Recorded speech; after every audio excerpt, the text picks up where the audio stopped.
Hey everyone, this is Prakash Thakur and welcome to intelligent academy. Guys, मैंने आपको innovation और entrepreneurship के 27 लेक्चर्स दिए थे आपके 2025 में होने वाले सीमेट एग्जाम के लिए, जो जिसका प्लेलिस्ट अभी भी यूट्यूब पे है, तो वो आप देख ही सकते हो। और आज मैं, जैसा कि आप देख रहे हो कि सीमेट 2025 में शिफ्ट 1 का पेपर सॉल्यूशन करवा रहा हूं।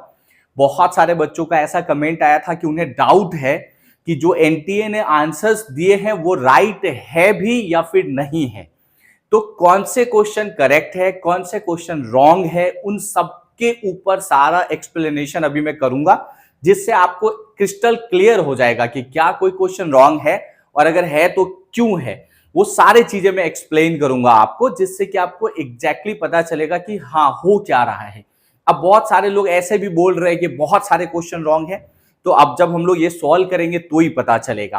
तो चलिए हम लोग आज शिफ्ट 1 का, पहले मैं इनोवेशन एंटरप्रेन्योरशिप के सारे क्वेश्चंस करवाता हूं डिटेल में एक्सप्लेन करने के साथ, और सीमेट के एनटीए जो है, एनटीए ने जो आंसर की दिया है उसके साथ वेरीफाई करते हुए जाएंगे कि जो भी आंसर हम लोग निकाल रहे हैं क्या वो एनटीए ने सेम आंसर दिया है या उस आंसर में कोई चेंजेस है, कोई वेरिफिकेशन करने की जरूरत है। तो वो सारा क्रॉस चेक करके मैं दूंगा आपको। तो चलिए हम लोग शुरू करते हैं आज का सेशन। सारे क्वेश्चंस पहले इनोवेशन और एंटरप्रेन्योरशिप की कंप्लीट करते हैं।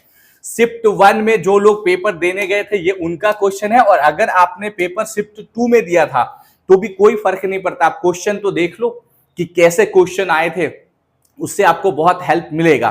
तो भले आप किसी भी शिफ्ट में दियो, क्वेश्चन देखो। और कल जो है ना, मैं शिफ्ट 2 का भी एक्सप्लेनेशन करूंगा, पूरा डिटेल में सारे क्वेश्चंस करवाऊंगा। तो चलो अभी हम पहले शिफ्ट 1 पे आ जाते हैं। तो देखो, ये आपका पहला क्वेश्चन था। अब ऑब्वियसली एनटीए ने एक दिन पहले ही सारे आंसर की दिए हैं, सारे क्वेश्चंस आया, तो उसको टाइप करके बनाने में भी टाइम लगता है। और देख रहे हो कैसा लेंदी टाइप क्वेश्चन पूछ लिया था। हालांकि जिन्होंने मेरे 27 लेक्चर्स यूट्यूब पे किए होंगे, मैं अश्योर करा रहा हूं कि 90% क्वेश्चन तो फुल्ली कवर्ड हो गया है मेरे लेक्चर्स से। और वो यूट्यूब पे फर्स्ट टाइम किसी ने इतने डिटेल में आपको पढ़ाया जिससे सारी चीजें कवर हुआ होगा। तो चलिए समझते हैं। देखो, पहला क्वेश्चन आया है इसके ऊपर, फिजिबिलिटी एनालिसिस में बी प्रोसेस्ड एज फॉलोज। ये जो फिजिबिलिटी एनालिसिस होता है वो क्या होता है, तो मैं पहले थोड़ा सा एक्सप्लेन कर दूं। मैंने पहले भी मेरे लेक्चर में बताया, फिजिबिलिटी एनालिसिस का मतलब होता है कि अगर हम कोई आइडिया जनरेट करते हैं, कोई प्रोजेक्ट बनाने के लिए, कोई बिजनेस शुरू करने के लिए, कोई नया वेंचर स्टार्ट करने के लिए, जब हम कोई आइडिया को जो है ना जनरेट करते हैं तो उसे क्रॉस चेक करते हैं। दोबारा 2-3 टाइम्स जो है ना उसे क्या करते हैं, क्रॉस चेक करते हैं कि मेरा जो आइडिया है वो प्रोजेक्ट में फाइनली बिजनेस को आगे बढ़ाने के लिए है भी या नहीं। अगर नहीं है तो हम क्या करते हैं कि उसको फिर छोड़ देते हैं आइडिया को। अगर हम क्रॉस चेक करने टाइम पता चलता है कि हमारे आइडिया में मिस्टेक है तो हम क्या करते हैं, वहीं पे छोड़ देते हैं आइडिया को। और अगर हमें लगता है कि सारी चीज क्लियर है तो हम प्रोजेक्ट को आगे बढ़ाते हैं। ये कॉन्सेप्ट मैं आपको पहले ही बता चुका हूं मेरे लेक्चर्स में, आज फिर से बता दिया हूं। अब ये बात जिसको पता होगा वो इस क्वेश्चन को आराम से कर पाएगा। जिसे ये बात नहीं पता है, मैंने डिटेल में लास्ट टाइम एक्सप्लेन किया था, फिजिबिलिटी स्टडी क्या होता है, उसके टाइप्स ये भी एक्सप्लेन किया था, तो उससे आप आराम से कर सकते थे ये क्वेश्चन। तो भी अगर नहीं कर पाए तो अभी समझ लो। देखो, तो मैंने क्या बताया, फिजिबिलिटी स्टडी मतलब क्या होता है कि आप जो आइडिया जनरेट करते हो, जो बिजनेस शुरू करने वाले हो, उस बिजनेस को क्रॉस चेक करोगे। अपने आइडिया को, जो आपने मन में आइडिया आया, रिसर्च किया और आइडिया जनरेट किया कि मेरे को ये बिजनेस करना है, उसे दोबारा क्रॉस चेक करना है। तो पहला स्टेप क्या दिया है, प्रपोज्ड बिजनेस वेंचर। इसका मतलब बिजनेस क्या शुरू करने वाले हो ये आपके मन में आया, या आपने प्रपोजल किया, सिंपल। तो आप पहले क्या काम करोगे, बिजनेस ये करनी है, तो प्रपोज बिजनेस वेंचर, तो ये तो ऑब्वियसली सही है। फिर क्या होगा, spending time and resources necessary to move forward with the business idea depends on. तो सही बात है, पहले बिजनेस करना क्या है ये आपको समझ में आया। आपने बिजनेस क्या प्रपोज करोगे, यानी कि रखोगे कि हाँ मेरे को ये बिजनेस करना है। फिर क्या करोगे, टाइम दोगे और रिसोर्सेस लगाओगे, किस लिए, आइडिया के ऊपर, बराबर। ये स्टेप भी करोगे आप। उसके बाद आपका आइडिया जनरेट हो जाएगा। यहां क्या हो जाएगा, आपका आइडिया जनरेट। आपने आइडिया निकाल लिया, जनरेट कर लिया रिसर्च करके। अब आइडिया जनरेशन के भी बहुत स्टेप्स होते हैं, यहां उतने स्टेप में नहीं जाएंगे। तो आइडिया जनरेट कर लिया आपने, अब क्या करोगे, मैंने बोला था अब इसको क्रॉस चेक करोगे। क्या होगा, इसको क्रॉस चेक करेंगे। क्रॉस चेक करने के प्रोसेस को क्या कहते हैं, फिजिबिलिटी के सारे स्टेप्स। वो क्या होता है मैंने आपको बताया था। क्या करोगे, प्रोडक्ट और सर्विस फिजिबिलिटी करोगे, इंडस्ट्री और मार्केट फिजिबिलिटी, ऑर्गेनाइजेशनल फिजिबिलिटी और फाइनेंशियल फिजिबिलिटी। आप ये सारे स्टेप को इस प्रोजेक्ट के बारे में चेक करोगे। और सारे स्टेप जब चेक करोगे तो मैंने पहले बताया, अगर सारी चीजें ऑल ओके है, तो अगर सारी चीजें यस इन ऑल एरिया, अगर ये सारे एरिया ओके है, बात समझ में आया, तो क्या करोगे, process with business plan, process करोगे बिजनेस प्लान के साथ। तो मतलब आप बिजनेस प्लान को आगे बढ़ाओगे। और अगर ये नहीं है, नो इन वन और मोर एरिया, अगर आपको लग रहा है कि इनमें से दो या एक चीजें सही नहीं जा रहा है, तो क्या करोगे भाई, आप यहीं पे ड्रॉप करोगे अपना बिजनेस प्लान। तो बिजनेस प्लान या आइडिएशन वाला सारा कॉन्सेप्ट था। तो पहले हम अपना बिजनेस का वेंचर जो है ना प्रपोज करोगे कि ये बिजनेस करना चाहते हो, फिर उसका आइडिया पे, बिजनेस प्लान पे क्या करोगे, बिजनेस प्लान पे वर्क करोगे, रिसर्च करोगे, तो आपको एक आइडिया आएगा। उस आइडिया को फिर क्या करोगे, यहां पे सारे क्रॉस चेक करोगे, ऑल ओके है तो बिजनेस प्लान को लेके आगे बढ़ोगे, नहीं है ओके तो नहीं बढ़ोगे। तो ये सारे के सारे प्रोसेस आते हैं किसमें, फिजिबिलिटी एनालिसिस के अंदर। अब ये जो प्रोसेस है, ये तो अपने आप मन से कोई भी समझ सकता है कि पहले प्रपोज बिजनेस वेंचर, पहले भाई आप एक बार सोचो तो सही कि ये काम करना है, तभी तो आइडिया जनरेट करोगे। तो ये तो अपने मन से पढ़ना है, ये टॉपिक्स कवर नहीं किया था मैंने भी, क्योंकि इसकी अपने मन से इतना तो समझ सकते हो, आप एमबीए के एंट्रेंस दे रहे हो तो भाई हाँ बिजनेस वेंचर करेंगे, आइडिया आएगा, आइडिया को इससे क्रॉस चेक करेंगे, सब सही है तो ही बिजनेस प्लान बढ़ाएंगे। तो बस इसी को थोड़ा सा वेरिएशन करके दिया क्वेश्चन। इसका मतलब सारे स्टेप करेक्ट है, पार्ट 1 2 3 4। मतलब अगर ये करेक्ट है तो आंसर देना हमें पार्ट 1, अगर ये वाला करेक्ट था तो आंसर क्या देना था, पार्ट 1। ये स्टेप भी करेक्ट है तो क्या है, पार्ट 2 भी करेक्ट है। ये स्टेप भी सही है मतलब पार्ट 3 भी करेक्ट है, और ये भी स्टेप करेक्ट मतलब पार्ट 4 भी करेक्ट है। इसका मतलब इसके सारे पार्ट करेक्ट है, और इसीलिए इसमें क्या आंसर आएगा, 1 2 3 4 सारे। और एनटीए ने क्या आंसर दिया है, यही आंसर दिया है। ठीक है, तो इसका मतलब कि इस क्वेश्चन में कोई गलती नहीं है, कोई एरर नहीं है, कोई मिस्टेक नहीं है जो एनटीए द्वारा आंसर दिया गया है। अगर आपने इसे डिटेल में स्टडी नहीं किया होगा, इसलिए आपको ये समझ नहीं आया होगा क्वेश्चन, और ऐसे क्वेश्चन भी कुछ अजीबोगरीब तरीके से पूछा गया है जिसे देख के लोग घबरा जाए, ये कैसा इमेज टाइप का क्वेश्चन पूछ दिया है। बट ये करेक्ट है। मैंने अपने लेक्चर्स में इस टॉपिक को कवर किया था, जिसने मेरे सारे सेशंस अटेंड किए होंगे, आई होप वो मन से दे पाएगा। देखो भाई, एक एक लाइन तो सेम टू सेम नहीं आएगा एग्जाम में, कुछ तो अपना मन से आइडिया लगाना पड़ेगा ना, यहाँ पे कुछ तो लॉजिक लगाओगे, तो जिसके पास जरा सा भी लॉजिक लगेगा बिल्कुल आंसर सही दे दोगे। तो आई होप क्लियर हो गया होगा। ये फर्स्ट क्वेश्चन है। अगर इस क्वेश्चन में आप में से किसी के मन में कोई क्वेश्चन है इसके रिलेटेड, सर ऐसा क्यों वैसा क्यों, तो कमेंट करके आप मुझे बताइए, आगे के लेक्चर में जरूर उसके ऊपर मैं डिस्कशन करूंगा, तो आप जरूर बताइएगा। अगेन बता रहा हूं, ये मैं आपको एक्सप्लेन इसलिए कर रहा हूं ताकि आप चीजों को अच्छे से समझो, आपके मन में जो डाउट हो वो क्लियर हो जाए। और एनटीए का आंसर ये बिल्कुल करेक्ट है, कोई प्रॉब्लम वाली बात नहीं है यहाँ पे। ठीक है, तो आई होप आपको समझ में आ गया होगा। तो भी मन में कोई रह जाए डाउट तो कमेंट करके जरूर बताना आप लोग। ठीक है, चलो दूसरे क्वेश्चन पे आते हैं। ये 81 नंबर क्यों दिया, क्योंकि आपके सीमेट के पेपर में 81 नंबर पे ही आया था। अब इसके क्वेश्चन आईडी है, आंसर आईडी सारे मैच करके मैं आपको समझा रहा हूं। चलो 82 नंबर पे ये क्वेश्चन आया था, मैच लिस्ट 1 विथ लिस्ट 2। यहां पे दो लिस्ट है, उसको मैच करना है हमें, और आपको यहां पे मैच करना है। तो इसके लिए आपको इन सबके बारे में थोड़ा नॉलेज होना चाहिए। यहां पहला पॉइंट है ए, रिवेन्यू मॉडल, और इधर देखोगे स्टार्टअप नर्चरिंग है, critical evaluation, dividing total return on investment. तो ऑब्वियसली समझ में आ जाता है कि रिवेन्यू मॉडल का मतलब होता है रिटर्न ऑन इन्वेस्टमेंट। मतलब आप अगर कोई चीज पे बिजनेस में एक्सपेंस कर रहे हो, इन्वेस्टमेंट कर रहे हो, तो ये क्रॉस चेक करोगे भाई वहां पैसा लगाना सही है भी कि नहीं, क्या इन्वेस्टमेंट के हिसाब से रिटर्न होगा, तो रिटर्न ऑन इन्वेस्टमेंट, राइट, तो ये सही है। रिवेन्यू मॉडल मतलब पैसे की बात ही कर रहे हैं, यहां होगा। दूसरा है market segment, dividing total population in a homogeneous group. तो हम मार्केट सेगमेंट किसी को कहते हैं, पॉपुलेशन को ही डिवाइड करते हैं ना, तो हमारा मार्केट सेगमेंट पता चल जाता है। उसके बाद स्वॉट एनालिसिस की डिस्कशन किया था मैंने मेरे लेक्चर में, और आपको आता होगा, ऑब्जेक्टिव में भी समझाया था।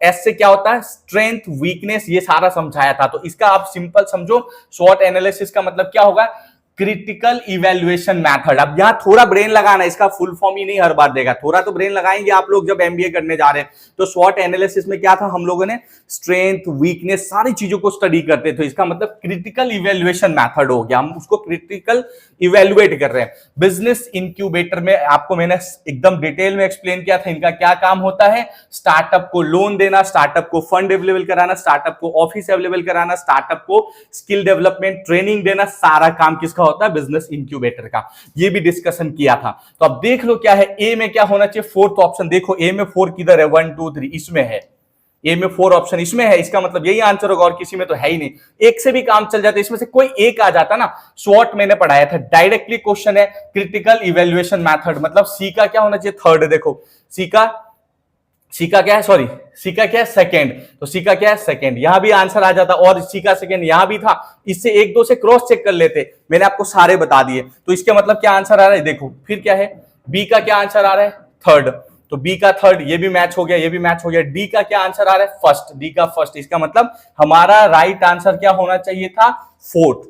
अब एनटीए ने क्या आंसर दिया वो भी देख लो, एनटीए ने राइट आंसर दिया यही, तो इसका मतलब इस क्वेश्चन में भी कोई एरर जैसी कोई बात नहीं है। किसी को कुछ मन में हो तो कमेंट करके आप जरूर बताइएगा, ठीक है। चलिए अगले क्वेश्चन पे आते हैं, क्वेश्चन नंबर 83। 83 नंबर क्वेश्चन आपके पेपर में आया होगा, ये शिफ्ट 1 की बात कर रहा हूं मैं, राइट। अब मैंने आपको इसके बारे में, इंटेलेक्चुअल प्रॉपर्टी राइट के बारे में लेक्चर में बहुत डिटेल में समझाया था। जिसने मेरे लेक्चर अटेंड किए होंगे उससे ये क्वेश्चन तो आ ही जाएगा। क्या था, a word, symbol, name or device that a business is used to identify its good and distinguish itself from a competitors is known। बस इतना याद रहेगा किसमें वर्ड, सिंबल, नेम के बारे में हम लोग प्रोटेक्ट करते हैं, तो आपको अपने आप पता चलेगा। मेरा राइट आंसर यही है। ट्रेडमार्क में हमने पढ़ा था, पेटेंट क्या होता है, साइंटिफिकली कोई नया चीज इन्वेंशन करते हैं, कोई नया इन्वेंशन करते हैं, उसको प्रोटेक्ट करने के लिए पेटेंट कराते हैं। कॉपीराइट मतलब बुक लिखना, कोई टेक्स्ट लिखना, इन सब के लिए कॉपीराइट कराते हैं। और ट्रेडमार्क होता है जिसमें सिंबल, वर्ड और कंपनी का नेम, ब्रांड को जो है ना हम क्या करते हैं कि सेफ करने के लिए, कंपटीटर वही नाम यूज ना कर ले, इसलिए क्या यूज करते हैं हम लोग, ट्रेडमार्क। तो आई होप आपको क्लियर हो गया होगा, एनटीए का आंसर भी यही है। तो आई होप ये इस क्वेश्चन में भी कोई मिसमैच नहीं है। अगर आप में से किसी को लग रहा हो तो जरूर बताना आप मुझे कमेंट करके। चलो नेक्स्ट क्वेश्चन पे आते हैं, 84 नंबर में दिया है, गिवन बिलो आर 2 स्टेटमेंट। देखो 2 स्टेटमेंट दिया है। Statement number 1, a startup's valuation is usually lower during the seed funding stage compare to later stage. देखो मैंने आपको पहले समझाया था कि कोई भी कंपनी जब शुरू होता है तो सीड फंडिंग का मतलब क्या होता है, बिजनेस शुरू करने के लिए जो पैसे मिलते हैं उसे क्या कहते हैं, सीड फंडिंग। और ये भी समझाया था कि ज्यादातर ऑलमोस्ट टाइम सीड फंडिंग जो है वो लोग खुद लगाते हैं हमारे देश में, क्योंकि छोटा सा अमाउंट होता है बिजनेस शुरू करने के लिए, जो लोग अपने फ्रेंड्स से, फैमिली मेंबर से लेके लगाते हैं और शुरू करते हैं बिजनेस, बिना लोन लेके, बिना कर्ज लिए करने में लोग बिलीव करते हैं अपने इंडिया में। तो यही होता है शुरुआत में। तो ये सही है कि शुरुआत में जो कंपनी की वैल्यूएशन होती है छोटी होती है, थोड़ा सा फंड लगा के कंपनी शुरू करते हैं। जैसे कंपनी का स्टेजेस बढ़ते हैं तो उसका वैल्यूएशन बहुत ज्यादा बढ़ जाता है, वो कैसे ग्रो हो रहा है उसके ऊपर डिपेंड करता है, ठीक है। तो ये तो सही है स्टेटमेंट 1। स्टेटमेंट 2 देखो, venture capital is a typically the first source of funding for most startup. तो ये बात बिल्कुल सही नहीं है कि सच पूछो तो इंडिया में ज्यादातर स्टार्टअप का सीड फंडिंग लोग खुद से, फैमिली मेंबर से, फ्रेंड से ही लाते हैं। किसी से लोन या वेंचर कैपिटल एंजल जो है ना इन्वेस्टर्स, इससे नहीं लेते जनरली। 100% कुछ भी सही नहीं है कि अगर आप बड़ा सोच रहे हो तो डायरेक्ट वेंचर कैपिटल से ले सकते हो, लेकिन ऑलमोस्ट नहीं लेते हैं। इसीलिए जो है ना सोर्स ऑफ फंड क्या होता है, वेंचर कैपिटल नहीं होता है। तो ये वाला जो स्टेटमेंट है ना, venture capital is typically the first source, तो फर्स्ट सोर्स वेंचर कैपिटल नहीं होता। तो इसका स्टेटमेंट 1 करेक्ट है, स्टेटमेंट 2 इनकरेक्ट होगा। तो इसके हिसाब से हमारा आंसर क्या बन रहा है, देखो statement 1 is true, statement 2 is false. तो हमारा आंसर क्या बन रहा है, थर्ड वाला बन रहा है। एनटीए ने आंसर क्या दिया, थर्ड ही दिया है। इसका मतलब ये भी क्वेश्चन बिल्कुल करेक्ट है, कोई क्वेरी वाली बात नहीं है। यहाँ कॉन्सेप्ट लगाना है। अगेन बता रहा हूं, देखो इस क्वेश्चन में आप ये क्वेश्चन लगा सकते हो कि venture capital is typically the first source. तो जनरली नहीं होता है, आप बहुत ज्यादा सरदर्द करो अलग बात है, बट ऐसा हो सकता है कि जब आप बहुत बड़े लेवल पे कोई स्टार्टअप करने जाओ तो डायरेक्टली वेंचर कैपिटल से बड़ा सा अमाउंट लेके स्टार्टअप करोगे, लेकिन उसके लिए क्या एक बहुत बड़े लेवल की स्टार्टअप की जरूरत होती है।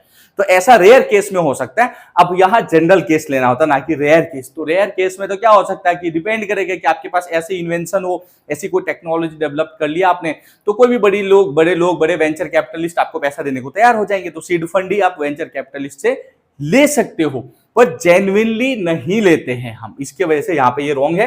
तो इसको हम एग्जैक्टली करेक्ट इसी को बोलोगे तो ये इसका राइट आंसर है। आई होप आप लोगों को क्लियर हो गया होगा। चलिए 5 वाला क्वेश्चन जो है उस पर अब आ जाते हैं। Who is a Fabian entrepreneur. मैंने आपको एंटरप्रेन्योर के सारे टाइप्स एक्सप्लेन किए थे बहुत डिटेल में। जिन्होंने मेरे सारे सेशंस अटेंड किए होंगे उससे ये क्वेश्चन तो पक्का ही आ गया होगा। 90% डायरेक्टली मेरे सेशन से क्वेश्चन तो आए ही आए थे। नहीं हो आपको ट्रस्ट तो मेरे सारे 27 सेशंस देख लो, आपको बिल्कुल लगेगा कि क्वेश्चन आए थे। थोड़ा मैंने पहले भी बोला था अपना कॉमन सेंस लगाना पड़ता है इनोवेशन एंटरप्रेन्योरशिप में, क्योंकि वो बिजनेस और इससे रिलेटेड थोड़ा कॉमन सेंस के ऊपर क्वेश्चंस भी देते हैं। तो कॉन्सेप्ट वाले सारे क्वेश्चंस कवर कर दिए थे मैंने, वो कंप्लीट हो गया था। देखो क्या है, हु इज फेबियन एंटरप्रेन्योर। तो इसमें पहला दिया innovators who rapidly adopt change. जो चेंज को मतलब जल्दी से समझ लेते हैं, चेंज को अडॉप्ट कर लेते हैं, मतलब सीख लेते हैं, उसे फेबियन तो नहीं कहते। अब मैं डायरेक्ट बताऊंगा क्योंकि मुझे पता है फेबियन किसे कहते हैं, इतना गोल गोल नहीं घुमाते। फेबियन ये होता है entrepreneur who can not adopt a change and prefer old fashioned business practices. तो हमारे इंडिया में बहुत सारे लोग ऐसे होते हैं जो हम अपने फोर फादर के पूर्वजों का बिजनेस जो संभालते हैं वो लोग ज्यादा बदलना नहीं चाहते, वो जैसे चल रहा है बस वैसे ही चलाना चाहते। ऐसे एंटरप्रेन्योर को क्या कहते हैं, फेबियन। तो आई होप ये मैंने आपको एक्सप्लेन किया था और ये इसका राइट आंसर सेकंड है। इसका एनटीए ने आंसर दिया है वो भी सेकंड ही है। तो आई होप कि इसमें भी कोई एरर वाली बात नहीं है, everything gonna be all right. ठीक है, अगर आप में से किसी को लगे कि सर कुछ एरर हो तो आप कमेंट करके जरूर बताइएगा। आई होप कि मैं आपको सारे चीजें एक्सप्लेन करूंगा क्यों है क्यों नहीं है। अगला है देखो, feasibility analysis is described as below. Feasibility analysis क्या होता है इसके बारे में यहाँ पे कॉन्सेप्ट दे रखा है और यहाँ पे बहुत सारे ऑप्शंस है वो आपको बताना है। तो यहाँ पहला है देखो, it is the process of accessing whether the business idea is viable. तो फिजिबिलिटी स्टडी करते ही इसलिए है जिससे हमें ये पता चले कि हमारा जो बिजनेस आइडिया है, बिजनेस प्लान है, क्या वो सही है या उसमें कोई मिस्टेक है, कोई प्रॉब्लम है, उसको समझने के लिए करते हैं। तो वो वायबल है या नहीं, ये तो सही है, करेक्ट है, ये वाला ए ऑप्शन करेक्ट लग रहा है मुझे। फिर क्या है, it is the preliminary evaluation of business idea done for the purpose of determining whether the idea is worth pursuing. तो ये भी सही है कि भाई हम लोग ये क्या करते हैं, इससे एनालिसिस करते हैं कि हमारा जो आइडिया है वो सही है भी कि नहीं है। ये उसी बात को थोड़ा तरीके से लिख रहा है। अगला है, it is the guesses time Spain. तो गेसेस करने वाली कोई कॉन्सेप्ट नहीं है, तो ये तो नहीं होगा C. It is to find whether the technology adopted will work correct. अब ये technology adopted will work correct, इसमें फिजिबिलिटी स्टडी में डायरेक्टली इसके बारे में डिस्कशन नहीं करते, तो ये भी नहीं होगा। It is to estimate demand and to plan supply accordingly. तो देखो ये एस्टिमेट डिमांड सप्लाई के बारे में भी इतना कॉन्सेप्ट नहीं है, तो इसका आंसर क्या आ जाएगा, ए एंड बी आ जाएगा। राइट, इसका ये आंसर क्या आ जाएगा, ए एंड बी। और एनटीए ने भी क्या आंसर दिया है, A and B are correct, जो है ना स्टेटमेंट है फिजिबिलिटी स्टडी के बारे में। तो आई होप आपको ये बात भी क्लियर हो गया होगा। ये राइट आंसर है, इसमें भी कोई जो है ना इनकरेक्ट वाली बात नहीं है, तो ये दोनों राइट आंसर हो जाएंगे, ए और बी। अब इसके बारे में ये पढ़ा होगा आपने तो सही से कर पाओगे। अगर ये टॉपिक ही नहीं क्लियर किया होगा फिजिबिलिटी एनालिसिस तो आपसे मिस्टेक तो हो ही जाएंगे।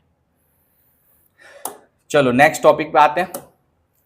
अगला है, which of the following funding source is specially aimed at helping early stage startup. तो अर्ली स्टेज स्टार्टअप में इनमें से कौन सा फंड जो है सबसे ज्यादा यूटिलाइज किया जाता है। तो आप अगर मेरे लेक्चर्स देखे होंगे तो मैंने उसमें एक्सप्लेन किया था कि एंजल इन्वेस्टमेंट, अर्ली स्टेज। पहले तो सीड फंड आता, सीड फंड ज्यादातर लोग खुद लगाते, उससे ज्यादा पैसे की जरूरत होती है तो एंजल इन्वेस्टमेंट, उससे ज्यादा पैसे की जरूरत होती है तो वेंचर कैपिटल में जाते हैं, सबसे एंड में ये जो आईपीओ में जाते हैं। तो वो सब मैंने एक्सप्लेन किया था, तो ये राइट आंसर है। और एनटीए ने जो आंसर दिया वो भी देख लेते हैं, तो ये एनटीए का आंसर है। इसका मतलब इस क्वेश्चन में भी कोई रॉन्ग नहीं है, everything gonna be all right. और सारे टॉपिक्स मैंने आपको कवर करके दिए थे, मेरे लेक्चर्स अगर अटेंड किए होंगे तो आई होप आप अच्छा बेटर तैयारी कर सकते थे। क्वेश्चन नंबर 88, क्या दिया है, match list 1 with list 2, list 1 और लिस्ट 2 को मैचअप करना है। ये पहला पॉइंट है। यहाँ पे एक पॉइंट है ब्रेक इवन पॉइंट। ये टॉपिक मैंने मेरे लेक्चर में एक बार एक्सप्लेन किया था, आपको याद हो ना हो, मैंने एक्सप्लेन किया था कि ब्रेक इवन पॉइंट का मतलब होता है जहां पे ना प्रॉफिट होता है ना लॉस होता है, उसको हम क्या कहते हैं, ब्रेक इवन पॉइंट। तो यानी कि देखो यहाँ पे नो प्रॉफिट नो लॉस, तो डी का फर्स्ट है। तो इसमें से भी आप कॉन्सेप्ट लगा सकते हो कि देखो किस में डी में फर्स्ट आ रहा है, डी में फर्स्ट, डी में फर्स्ट, इन दोनों में आ रहा है। तो ये दोनों तो आंसर नहीं हो सकते, अब डी में फर्स्ट ये दोनों में आ रहा है। आपको दो, कोई भी दो आ जाए तो समझ जाओगे। अगला क्या देखो, एंटरप्रेन्योर माइंडसेट। एक एंटरप्रेन्योर का माइंडसेट कैसा होता है, इनोवेटिव थिंकिंग होता है उसका। सी का क्या आंसर आ रहा है, 4। देखो अब इस डी का 1 आ गया, सी का ये सेकंड है, सी का ये 4 है, ये दोनों मैचअप, ये भी गया। इसका मतलब राइट आंसर क्या होगा, 3rd। इतने से ही निकाल सकते हो, मैं सब बता दे रहा हूं। अगला क्या है, स्ट्रेटेजिक अलायंस। देखो यहाँ पे सेलिंग ओनरशिप शेयर्स, ये नहीं होगा, शेयर की बात कर रहे हैं, इतना लॉजिक लगाओगे। यहाँ पे भी इक्विटी मतलब आप समझते हो शेयर है, तो ये क्या हो जाएगा, ये हो जाएगा इक्विटी फाइनेंसिंग। मतलब फाइनेंसिंग का मतलब होता है कि आप अपने जो भी ओनरशिप शेयर है उसमें से कुछ परसेंट शेयर सेल करके फंड लाओगे, उसको कहते हैं इक्विटी फाइनेंसिंग। तो ये हो जाएगा। और फिर स्ट्रेटेजिक अलायंस का मतलब क्या होता है, अलायंस मतलब पार्टनरशिप करना। यहां भी देखो पार्टनर्स वाली बात हो रही है, तो इसका राइट आंसर क्या हो जाएगा, 3rd इज करेक्ट आंसर। और एनटीए ने जो आंसर दिया ये भी 3rd ही है, तो इसका मतलब इस क्वेश्चन में भी कोई मिस्टेक नहीं है, everything gonna be all right. तो आई होप कि आपको ये चीजें क्लियर हो गया होगा। चलिए अगले क्वेश्चन पे आते हैं, question number 89। Given below are 2 statement दे रखे हैं। स्टेटमेंट 1 को समझते हैं क्या है। एन इंट्राप्रेन्योर, ये इंट्राप्रेन्योर है, operates within a large organisation to drive innovation. तो जो एक इंट्राप्रेन्योर होता है, इसके बारे में मैंने आपको बहुत डिटेल में डिस्कशन किया था। कौन होते हैं वो, जो ऑनर जैसा काम करते हैं, जिसका काम इनोवेशन करना होता है, लेकिन वो जॉब करते हैं इनोवेशन करने का, वो एक एम्प्लॉय होते हैं ऑर्गेनाइजेशन के अंदर। तो यहां क्या बोल रहा है कि an intrapreneur operates within a large organisation. सही बात है, बड़ी ऑर्गेनाइजेशन ही उनकी फंडिंग को जो है ना कर सकते हैं handle. To drive innovation, innovation करने के लिए बड़े कंपनियों में जो नौकरी करते हैं, क्या काम करने का, इनोवेशन, मतलब एक एंटरप्रेन्योर का काम करने का काम करते हैं, उसको इंट्राप्रेन्योर कहते हैं। तो आई होप ये सही है, ये स्टेटमेंट में कोई मिस्टेक नहीं है। फिर दिया an intrapreneur is the same as an entrepreneur working independently to start new business. बिल्कुल ये गलत बात है। इंट्राप्रेन्योर सिर्फ नौकरी करते हैं इनोवेशन करने का, वो एंटरप्रेन्योर जैसे सेम नहीं होते, वो इंडिपेंडेंटली स्टार्टअप नहीं करते, अपना बिजनेस नहीं कर रहे होते, वो किसी के लिए जॉब कर रहे होते। तो ये स्टेटमेंट गलत है। तो इसका मतलब स्टेटमेंट 1 करेक्ट, जहां भी ऑप्शन है देखो statement 1 is correct but statement 2 is incorrect. तो इसका आंसर क्या होगा, सी। मेरे हिसाब से एनटीए का आंसर भी यही है। तो आई होप सो कि आपको क्लियर हो गया होगा, इसमें भी कोई गलती जैसी बात नहीं है। बहुत सारे बच्चों का रेगुलरली कमेंट आ रहे थे, बात कर रहे थे कि सर बहुत सारे क्वेश्चन गलत है, एक्सप्लेन कर दो। तो इसलिए मैं सारी चीजें एक्सप्लेन कर रहा हूं, मैं रियल टर्म्स पेपर को एक्सप्लेन कर रहा हूं। मैं खाली ऐसा आके नहीं बोलूंगा कि एनटीए ने ये गलती कर दी, एनटीए ने वो अच्छा कर दिया, ये कर दिया। भाई रियल में गलत है तो मैं आपको एक्सप्लेन कर रहा हूं, नहीं गलत है तो भी एक्सप्लेन कर रहा हूं। तो जो भी है मैं आपको एग्जैक्ट बता रहा हूं, इससे आपका कॉन्सेप्ट क्लियर हो जाएगा। आपका जो सरदर्द है कि क्या करे, चैलेंज करे क्वेश्चन को कि ना करे, वो मैं क्लियर करवा दे रहा हूं। ठीक है, तो आई होप अब आपको क्लियर हो गया होगा। Next question number 90, match list 1 with list 2। देखो लिस्ट 1 लिस्ट 2 को मैच अप करना है। एक्चुअली ऐसा सेम क्वेश्चन मुझे लग रहा है पिछली बार भी आया था, उससे पिछली बार भी आया था, बट इसमें पिछली बार एक टाइपिंग में एरर था, पता नहीं अब वो एनटीए ने क्या कैसे किया था, इस बार एग्जैक्टली सही से किया उन्होंने। तो कोई क्वेरी वाली बात नहीं है। देखो पहला क्या है, यह है इंट्राप्रेन्योर। आपको पहले बोला इंट्राप्रेन्योर क्या होता है, जॉब करते हैं, risk taking in an organizational role as an employee. देखो अगर ये बात ना लिखे ना एन एम्प्लॉय, तो यहां पे क्वेरी हो जाएगा, क्योंकि रिस्क टेकिंग जैसा काम खास करके इंट्राप्रेन्योर नहीं करते। भाई जो जॉब करता है इनोवेशन करने का, उसको काहे का रिस्क, उसको आप खुद सोच के देखो। अगर एक आदमी नौकरी कर रहा है बिजनेस ग्रो करने का, तो उसको रिस्क किस बात का है, नौकरी चले मतलब बिजनेस ग्रो हो या ना हो, कुछ भी हो या ना हो, तो उसको किस बात का रिस्क है, कोई रिस्क नहीं होता।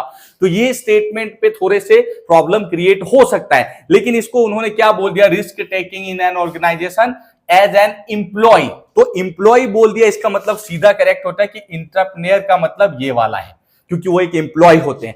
अब यहां ये रिस्क बोल सकते हो कि अच्छा इनोवेशन नहीं करे तो शायद उनको जॉब से निकाल दिया जाए, ऐसी कोई रिस्क हो सकता है, बट ये अलग लेवल की रिस्क है। हम जब एंटरप्रेन्योर वाली बड़ी बातें कर रहे हैं, बिजनेस की बातें कर रहे हैं ना, तो ये कोई मतलब का रिस्क वाली बात है नहीं। तो यहां क्वेरी हो सकता है। अगर ये इंप्लॉय ना लिखे तो फिर ये एंटरप्रेन्योर का डेफिनेशन भी ये हो सकता है, क्योंकि वो भी रिस्क लेते हैं। ये एंटरप्रेन्योर रिस्क जैसा कुछ नहीं लेता, लेकिन जब इंप्लॉय लिखेगा ना ऑर्गेनाइजेशन के अंदर काम करने वाला वो, तो इंप्लॉय तो एंटरप्रेन्योर ही होते और कोई ऑप्शन से मैचअप नहीं होता। तो ये करेक्ट है इसके हिसाब से। अगर ये इंप्लॉय ना लिखे तो यहां क्वेश्चन में क्वेरी आ जाएगा। फिर दिया है एंटरप्रेन्योर। एंटरप्रेन्योर कौन होते हैं? जो बिजनेस में रिस्क लेते हैं। अब यहां दिया कैलकुलेटेड रिस्क टेकिंग, तो ये ऑप्शन बोल सकते हैं कि हाँ एंटरप्रेन्योर क्या करता है, कैलकुलेटेड रिस्क करता है। लेकिन अगर ये इंप्लॉय नहीं होता ना, तो फिर ये इंट्राप्रेन्योर भी इसमें मैचअप हो जाता है। क्यों? क्योंकि इंट्राप्रेन्योर को कैलकुलेटेड रिस्क मतलब ऑलमोस्ट रिस्क तो होता ही नहीं उसको, तो उसमें भी उसको कैलकुलेटेड रिस्क भी बोल सकते हैं। तो यहां चैलेंज हो सकता था, बट उन्होंने ये इंप्लॉय लिख दिया, इसलिए अब कोई क्वेरी नहीं रह जाता। इंप्लॉय इसी को बोलेंगे और ये रिस्क तो ये भी लेता है, तो यहां कैलकुलेटेड रिस्क लिखा उन्होंने, तो इट्स ओके। ठीक है, लोग जो भी बिजनेसमैन होते हैं वो सोच समझ के रिस्क लेते हैं, तो उस कंसर्न में इसको कैलकुलेटेड रिस्क बोल सकते हैं हम लोग। अगला वेंचर कैपिटलिस्ट। देखो वेंचर कैपिटलिस्ट क्या करते हैं? पैसा देते हैं बिजनेस के लिए, फंडिंग, स्टार्टअप, तो क्लियर हो गया। डिस्ट्रीब्यूटर क्या करते हैं? वैल्यू एडिशन करते हैं सप्लाई चेन को, भाई यही करते हैं डिस्ट्रीब्यूटर। तो ये सारी चीज मैचअप हो गया है। अब देख लो पहले का क्या आ रहा है, थर्ड। ए का थर्ड इसमें भी है, सभी में है। चलो इसमें थोड़ा घुमाया क्वेश्चन को। बी में क्या आ रहा है? फोर्थ। बी में देखो ये सेकंड फोर्थ एक ही में आ रहा है खाली, बी में इसमें ही फोर्थ आ रहा है। इसका मतलब राइट आंसर क्या है? थर्ड वाला इसका राइट आंसर है। अब आपको इसी हिसाब से समझना, अगर यहां इंप्लॉय नहीं होता तो ये आंसर चेंज हो जाते। इंप्लॉय है तो क्रिस्टल क्लियर हो गया कि ऐसा है, क्योंकि इस बात को बहुत डीप में समझने की जरूरत होती है। इंटरप्रेन्योर को कोई रिस्क नहीं होता। जो नौकरी कर रहे हैं उसको किस बात का रिस्क? बिजनेस फेल हो रहा है या पास हो रहा है, ज्यादा से ज्यादा उसको जॉब से निकाला जा सकता है, पर वो रिस्क नहीं होता यहाँ कॉन्सेप्ट में। तो यहाँ कोई रिस्क जैसी बात नहीं है। ये पॉइंट मेरे हिसाब से पॉइंट हटा देना चाहिए। यहाँ पे रिस्क टेकिंग जैसा कुछ नहीं है। या भले इनोवेटिव आइडिया लगाना, कुछ भी करना ऑर्गेनाइजेशन में, ठीक है, पर इनको कोई रिस्क नहीं होता। एक इंटरप्रेन्योर को काहेगा रिस्क जो जॉब कर रहे हैं उसको। तो इसका राइट आंसर एनटीए ने दिया है थर्ड। तो इसमें भी कोई गलत नहीं है फिलहाल, मेरे हिसाब से कोई मिस्टेक नहीं है। ये वाली पॉइंट थोड़ा सा अनवैलिड में ले लिया है रिस्क टेकिंग जैसा, मेरा ऐसा मानना है। मैंने इसको बहुत डीप में चीजें कवर किया, बहुत डीप में स्टडी भी की है। तो ऐसे एक एक लाइन ऑनलाइन पढ़ने वाली बात नहीं है। यहाँ आप जब बहुत डिटेल में इसको पढ़ोगे ना, तो खास करके सीबीएसई ने जो इन टॉपिक्स को कवर किया, मैंने वो बता रहा हूँ, सीबीएसई की डेटा, तो उसमें रिस्क टेकिंग जैसे कोई बात नहीं कह रही है। तो है, बट फिलहाल इस आंसर को चैलेंज नहीं कर सकते कि ये रॉन्ग है, क्योंकि इंप्लॉय लिखा है तो ये करेक्ट है। नेक्स्ट 91 में देखो क्या है, ये भी स्टेटमेंट 1 2 वाले समझते। स्टेटमेंट 1 में क्या है?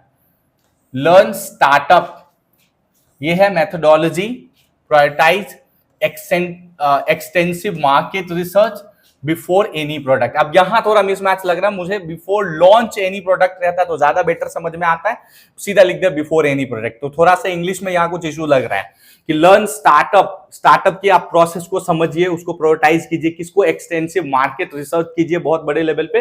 बिफोर एनी प्रोडक्ट ने, बिफोर लॉन्च एनी प्रोडक्ट होता तो इट्स ओके, बट फिलहाल आप इसे रॉन्ग तो नहीं कह सकते, क्योंकि एनी प्रोडक्ट दिया तो यहाँ कंसर्न समझना होगा आपको, क्या कोई प्रोडक्ट लॉन्च से पहले की बात हो रही है, तो इसको रॉन्ग नहीं कह सकते। बट ऐसा होता तो बच्चों को ज्यादा बेटर समझ में आता चीजें।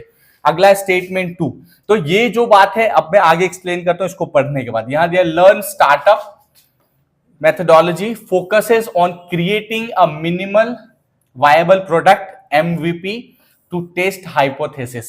तो देखो मैंने आपको जितना चीज समझाया है अब तक, बहुत डिटेल में मैंने आपको इनोवेशन एंटरप्रेन्योरशिप सिखाया था, और हर चीज में क्रिएटिविटी पढ़ना हो तो भी, या हमने एंटरप्रेन्योर में बहुत सारे प्रोसेसेस पढ़े, एंटरप्रेन्योर में हर जगह पे यही बात होता था कि पहले आइडिया जनरेट करते हैं, आइडिया जनरेट किया, जैसे ये बोल रहा है कि लर्न स्टार्टअप मेथोडोलॉजी मतलब स्टार्टअप के रिलेटेड सारी चीजों को सीखना, समझना, रिसर्च करना, क्रिएटिंग मिनिमल वायबल प्रोडक्ट। तो मैंने हमेशा कहा कि आइडिया जनरेट सारे प्रोसेस करने के बाद हम क्या करते थे, प्रोटोटाइप प्रोडक्ट बनाते, मतलब सैंपल प्रोडक्ट। प्रोटोटाइप मतलब यहां क्या होता है, सैंपल प्रोडक्ट, मतलब एक ही बार में फाइनल प्रोडक्ट नहीं लॉन्च करना होता, पहले कुछ पीसेज, मिनिमम पीसेज प्रोडक्ट बना के थोड़ा सा कस्टमर फीडबैक लेते हैं, और जब फीडबैक अच्छा आता है या उसके रिलेटेड कुछ भी मिसमैच आता है प्रोडक्ट में, तो उसको ठीक करके तब प्रोडक्ट लॉन्च किया जाता है। तो यहां डायरेक्टली बोला लर्न स्टार्टअप मेथोडोलॉजी मतलब सारी चीजें सीखोगे, मार्केट रिसर्च करोगे, प्रोडक्ट लॉन्च करोगे, बिल्कुल नहीं। गलत है ये स्टेटमेंट। और ये सही है कि आप सीखोगे सारी चीजें। मिनिमल वायबल प्रोडक्ट का मतलब क्या होता है, यहाँ मिनिमल वायबल प्रोडक्ट का मतलब होता है एकदम सैंपल प्रोडक्ट बनाओगे, छोटा सा कुछ प्रोडक्ट बनाओगे और फिर कस्टमर को दिखाओगे, उसका फीडबैक लोगे, फिर फाइनल प्रोडक्ट बनाओगे जब उनका फीडबैक आएगा उसके हिसाब से। तो ये स्टेटमेंट करेक्ट है, तो ये इनकरेक्ट, ये करेक्ट। तो देखो स्टेटमेंट 2 करेक्ट वाला कौन सा है, statement 1 is false, 2 is true. तो इसका मतलब इसका राइट आंसर क्या आएगा, 4th आएगा, क्योंकि हमने पूरा इनोवेशन एंटरप्रेन्योरशिप में यही सीखा है। डायरेक्ट लॉन्च नहीं करते, सब में यही प्रोसेस होता है कि पहले आइडिया, फिर सारी चीजों को करोगे, एंड में भी हम प्रोडक्ट का प्रोटोटाइप मतलब सैंपल बनाते हैं एकदम थोड़े से मिनिमम प्रोडक्ट, और उसका रिसर्च मतलब थोड़ा सा फीडबैक लेते हैं कस्टमर, तब फाइनल बड़े प्रोडक्ट पे जाते हैं। तो इसका राइट आंसर क्या आएगा, एनटीए का आंसर ये है। तो आई होप कि इसमें कोई मिसमैच नहीं है, करेक्ट है बिल्कुल, 91 का ये आंसर होगा। ठीक है, अब अगर आपके इनकरेक्ट आ रहे हैं मतलब आपने डिटेल में अच्छे से स्टडी नहीं किया होगा, इसलिए आपके सारे आंसर्स इनकरेक्ट गए। और बहुत जगह पे मैं तो बोल रहा हूं आपको, यहां आपको जिसने डीप में पढ़ा होगा वही ये आंसर्स दे सकते हैं। जो ऐसे मतलब आपने 2-4 लेक्चर में अगर इनोवेशन एंटरप्रेन्योरशिप खत्म हो गया और आप सिर्फ ऑब्जेक्टिव क्वेश्चन पे फोकस किए होगे ना, तो नहीं होगा आपसे ये क्वेश्चन, क्योंकि objective same to same match करने वाला किसी का नहीं है, वो हो भी नहीं सकता। अगर आपने डीप में कॉन्सेप्ट को कवर किए हैं तो अपने मन से ये आंसर्स जरूर लगा सकते थे, जैसा कि मैंने कवर किया था आप लोगों का, और आप जानते भी होंगे मैंने मेरे लेक्चर्स अगर आपने देखे हैं तो इसलिए डीप में चीजों को समझना। और अगले साल 2026 के लिए मैं एकदम best 500 live plus recorded lecture की बैच शुरू कर रहा हूं, आप लोग ज्वाइन कर सकते हो। मेरे पेड बैचेस अवेलेबल हो गए हैं अब, तो आप मेरे ऐप में इंटेलिजेंट एकेडमी ऐप डाउनलोड करके अगर आपको अगले बार 99 और 100% लाना है तो मैं अश्योर करा रहा हूं आप ला सकते हो, लेकिन उसके लिए अभी के अभी आप मेरे पेड बैच ज्वाइन करो और फिर तब कर पाओगे। 1 ईयर पूरा पढ़ाई करोगे ना तो होता अच्छा। अब आप एग्जाम से 2 महीने पहले जागोगे, फिर 2 महीने भाग दौड़ करके पढ़ोगे तो अच्छा रिजल्ट नहीं आता। तो मैं ये नहीं कह रहा हूं कि किसी का रिजल्ट अच्छा नहीं आता, आप अच्छे भी कर सकते हो, बट अगर आप 1 ईयर अच्छे से पढ़ाई करोगे ना, एक घंटे 1 आवर्स भी पढ़ोगे 1 ईयर तो 365 आवर्स हो जाएंगे, तो आराम से आप अच्छे से सब कुछ क्लियर कर पाओगे। सारे टॉपिक कवर करेंगे हम लोग डिटेल में, ठीक है। तो इसको और बेटर बनाने वाला हूं मैं अगले लेक्चर में, अगले सेशन में 2026 के लिए तो बेस्ट बनाऊंगा इनोवेशन एंटरप्रेन्योरशिप। हालांकि मेरा इस साल का लेक्चर भी बेस्ट था, 90% टॉपिक्स डायरेक्ट कवर्ड था और बाकी करेंट और जनरल नॉलेज या बेसिक्स जो मतलब कि एक्स्ट्रा फैक्ट के ऊपर डिपेंड है वो आपको अपने मन से करना होता था, हमारे आईक्यू लेवल के हिसाब से आपको करना था। तो आई होप आपने वो किया होगा। चलो अगला क्वेश्चन देखते हैं। देखो मैंने आपको एक क्वेश्चन करवाया था, यहां दिया the stand up India scheme focuses on providing financial support. भाई मैंने आपको स्टैंड अप इंडिया अपने एक लेक्चर में जिसमें मैंने सारे गवर्नमेंट स्कीम कवर किया था, इसको बहुत अच्छे से पढ़ाया था और उसमें मैंने आपको सिखाया था इसमें क्या क्या था। इसमें क्या था, वुमेन एंटरप्रेन्योर्स को फंड देते हैं, शेड्यूल कास्ट को, शेड्यूल ट्राइब को। मैंने बोला था SC ST और वुमेन एंटरप्रेन्योर को क्या करते हैं, फंडिंग देते, किसमें, स्टैंड अप इंडिया स्कीम में। और इसके ऊपर ऑब्जेक्टिव भी करवाए थे मैंने, तो आई होप आपने किया होगा तो आपको आ ही जाता। तो देखो इसका आंसर क्या होगा, BCD। कहां पे है BCD, यानी कि थर्ड इसका आंसर होगा, जिसमें BCD ऑप्शन होगा। तो इसका NTA ने आंसर दिया है, वो भी थर्ड है, तो इसमें भी कोई मिस्टेक वाली बात नहीं है, एवरीथिंग इज ऑल राइट। आपको बस अच्छे से प्रिपरेशन करना था, ठीक है। आप दिल पे मत लेना, ऐसा मत बोलना भाई कि सर आप तो NTA के सारे आंसर को करेक्ट ही बता रहे हो। भाई करेक्ट है, ऐसा नहीं कि जो गलत नहीं है तो मैं क्यों रॉन्ग बताऊंगा। हाँ मुझे लगेगा कुछ मिस्टेक है तो ही तो बताऊंगा ना। अब आपने पूरी पढ़ाई नहीं किया हो तो आपको बहुत हद तक बहुत सारे क्वेश्चन रॉन्ग लगेंगे, बट सच ऐसा होता नहीं है और बहुत सारे फैक्ट के ऊपर चीजें डिपेंड है।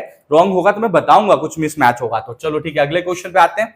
क्वेश्चन नंबर 92 देखो क्या है, यहां पे असर्शन और रीजनिंग के क्वेश्चन है। पहले हमें असर्शन पढ़ लेना, क्या दिया हुआ देखो, bootstrapping entrepreneurship is one of the most adapted entrepreneur in India। मैंने आपको बताया था बूटस्ट्रैपिंग एंटरप्रेन्योर क्या होता है। टाइप ऑफ जो है ना, मैंने आपको टाइप ऑफ स्टार्टअप बताया था, उसमें एक टाइप का स्टार्टअप ये भी था कि बूटस्ट्रैपिंग क्या होता है। बूटस्ट्रैपिंग वो होता है जो बिना लोन लिए, बिना किसी से फंड लिए, खुद का पैसा लगा के बिजनेस शुरू करना, मतलब फैमिली फ्रेंड से पैसा लगा के बिजनेस को जो शुरू करते हैं ना और कंटिन्यू वैसे ही रखते हैं, उसको कहते हैं बूटस्ट्रैपिंग। मतलब कोई भी फंड राइज ना किया हो जो मार्केट से, उसे क्या कहते हैं, बूटस्ट्रैपिंग। तो इंडिया में सच है ये, सबसे ज्यादा लोग फैमिली और अपने खुद से पैसे सेविंग करके बिजनेस करते हैं। सब लोन लेके, कर्ज लेके या फिर ऐसा कुछ वेंचर कैपिटल एंजल इन्वेस्टर से लेते, ऐसा नहीं होता। जब थोड़ा कंपनी फेमस होते हैं ना तो कोई पैसे देने के लिए तैयार होता, बाकी जनरल लेवल पे सीड फंड तो लोग खुद ही लाते हैं। तो ऐसे जिसने किसी से इन्वेस्टमेंट ना कराया हो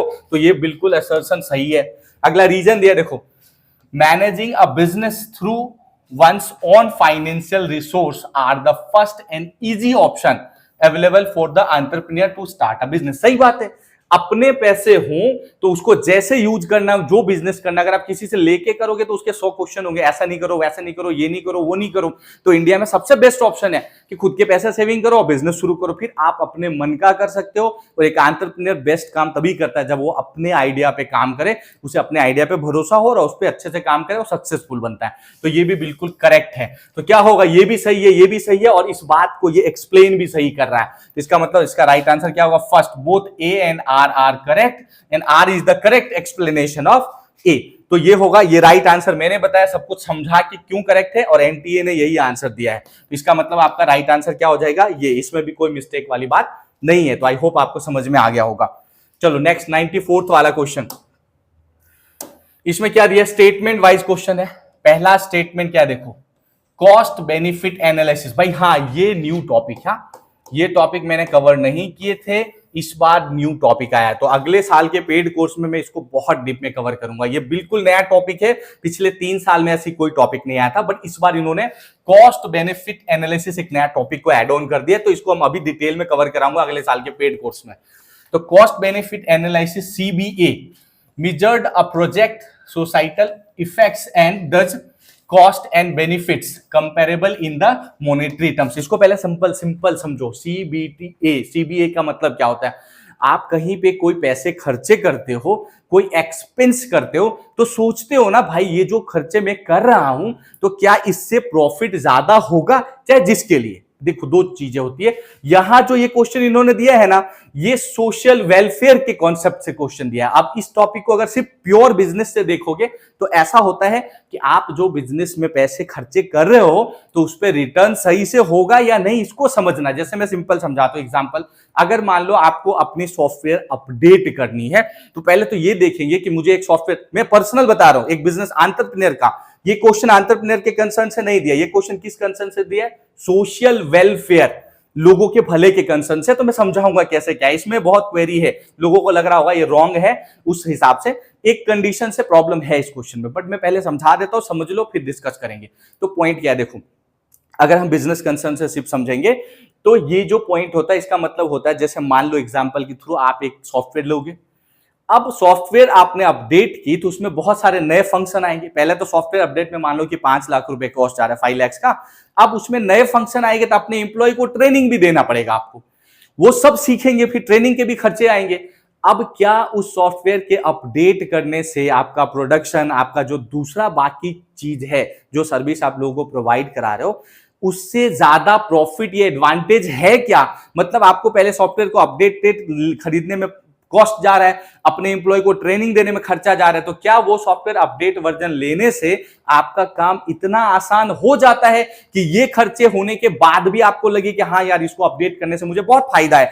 या ऐसा तो नहीं कि आप अपडेट करो तो सरदर्द और बढ़ जाए, एम्प्लॉय को ट्रेनिंग दो, टाइम डिले होगा, एम्प्लॉय को ट्रेनिंग दोगे तो प्रोडक्शन या जो भी फंक्शंस आपके बिजनेस के हैं कुछ दिन तक तो डिस्टर्ब रहेंगे जब तक आप अपने एम्प्लॉय को ट्रेनिंग दोगे सॉफ्टवेयर के रिलेटेड। तो अगर आपको लगता है कि हाँ मेरे 1 महीने डिस्टर्ब रहे तो भी चलेगा, 5-10 लाख जाए तो भी चलेगा, लेकिन इस सॉफ्टवेयर अपडेट होने से मुझे मेरा करीब 70% काम आसान हो जाएगा, तो आप करोगे। अगर आपको लगता है नहीं यार ये तो 10% सिर्फ काम आसान होगा लेकिन इसमें सरदर्द बहुत है, तो आप नहीं करोगे।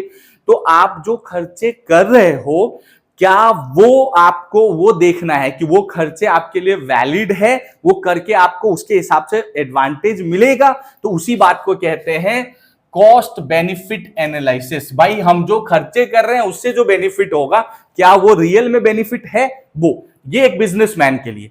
अब सोशल, यहां क्या लिखा है, सोसाइटल इफेक्ट्स। देखो ये पॉइंट यहां मिस्टेक बोल सकते हो कि सोसाइटल इफेक्ट, लेकिन सीबीएसई की बुक में यह बात भी जिक्र किया गया है कि कॉस्ट बेनिफिट एनालिसिस फॉर किसके लिए, फॉर, यहां अगर हम बात करें तो सोशल, इस पॉइंट पे भी आता है। अगर हम लोग सोशल वाली बात ले आएंगे, मतलब समाज की सेवा करने वाली बात आएंगे, या वेलफेयर की बात करेंगे, जब वेलफेयर की बात करेंगे, जैसे गवर्नमेंट की स्कीम, गवर्नमेंट के रूल रेगुलेशन जो लोगों के भले के लिए होता है, जैसे अभी आपने देखा होगा इनकम टैक्स क्या हो गया, 12 लाख तक कर दिया, देखा है न्यूज में ना, बस 1-2 दिन पहले की बात है भाई।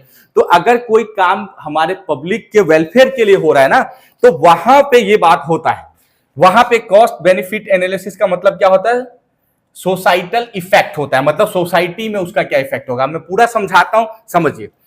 Cost benefit analysis measure a project societal effect, मतलब जो भी प्रोजेक्ट गवर्नमेंट करेगी, कॉस्ट बेनिफिट एनालिसिस में वो देखती है कि अगर गवर्नमेंट कोई प्रोजेक्ट मतलब अपने लोगों के लिए ला रही है, तो क्या उस प्रोजेक्ट पे जो खर्चे होंगे, does the cost and benefit comparable in monetary terms, तो क्या लग रहा है कि उससे ज्यादा लोगों को बेनिफिट मिलेगा उस खर्चे से, इस बात को कहना है। अब दूसरा यहां दिया है स्टेटमेंट 2 ऐसे इनकरेक्ट हो सकता है, बट जब यहां वेलफेयर की बात हो रहा है ना, ये टॉपिक वेलफेयर सोसाइटल इफेक्ट जैसे लिख दिया ना, तो वेलफेयर, अगर ये पॉइंट ना हो तो ये गलत हो जाता, क्योंकि सीबीए तो बहुत जगह यूज होता है।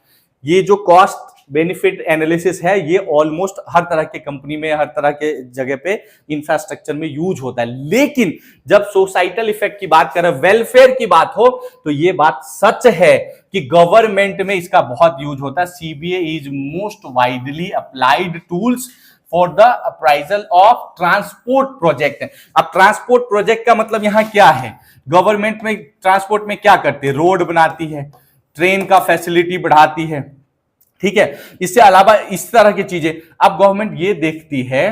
रोड बनाने से पहले गवर्नमेंट क्या करती है, सीबीए का यूज कैसे करती है गवर्नमेंट, रोड बनाने से पहले अगर पर्टिकुलर जगह पे हाईवे बनाना है, तो वो ये देखती है हाईवे बनाने में मान लो कि 1000 करोड़ का कॉस्ट आएगा, तो क्या इससे डिस्टेंस कम हो जाएगा, क्या लोगों को उतना एडवांटेज मिलेगा, ये 1000 करोड़ लगा देने से, ये रोड बनने से क्या बिजनेस बढ़ाने में काम आएगा, क्या यहाँ का प्रोडक्ट वहां आसानी से पहुंच पाएगा, क्या दो जगह जिसको हाईवे कनेक्ट कर रहा है वहां इंडस्ट्रियल जोन है या किसी और तरह से ये हाईवे, तो वो ये देखता है क्या 1000 करोड़ जो खर्चा हो रहा है, क्या उसका रिटर्न भी है इस रोड को बना देने के लिए। तो अगर है तो रोड बनाते हैं, अगर लगे कि ये रोड बना दो और कोई फायदा ही नहीं, मान लो कि जंगल में बहुत, आप मान लो कि 1000 किलोमीटर रोड बना दी जंगल में, अब जंगल में आप 2 4 10 साल में 1 2 जन जाते हैं, तो इतना पैसा खर्चा करना वैलिड नहीं है।